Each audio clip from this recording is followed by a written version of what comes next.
నమస్తే, welcome to VTV political. నేను మీ మధు. అయితే ఉప ఎన్నికలు తప్పవు, కాంగ్రెస్ ఓటమి ఖాయం అంటున్నారు కేటీఆర్. తెలంగాణలో బీఆర్ఎస్ పార్టీకి చెందిన 10 మంది ఎమ్మెల్యేలు పార్టీ మారిన నేపథ్యంలో ఉప ఎన్నికలు తప్పవని బీఆర్ఎస్ వర్కింగ్ ప్రెసిడెంట్ కేటీఆర్ అన్నారు. ఈ పరిణామం కాంగ్రెస్ పార్టీకి భారీ ఎదురుదెబ్బగా మారింది. మరి కేటీఆర్ మాట్లాడుతూ కాంగ్రెస్ పార్టీ ప్రజలను మోసం చేసి అబద్ధాల పునాదుల మీద అధికారంలోకి వచ్చిందని ఆరోపించారు. మరి మాయమాటలు చెప్పి అధికారంలోకి వచ్చిన కాంగ్రెస్ హామీల అమలులో పూర్తిగా విఫలమైందని, ప్రజలకు తీరని ద్రోహం చేసిందని ఆయన ఆగ్రహం వ్యక్తం చేశారు.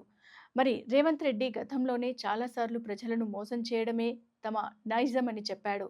అయినా ప్రజలు ఆయన అబద్ధపు హామీలను నమ్మి ఓటు వేసి మోసపోయారు అని కేటీఆర్ అన్నారు. మరి తద్వారా ఉప ఎన్నికలు తప్పవని, కాంగ్రెస్ ఓటమి ఖాయమని కేటీఆర్ ధ్వజమెత్తారు.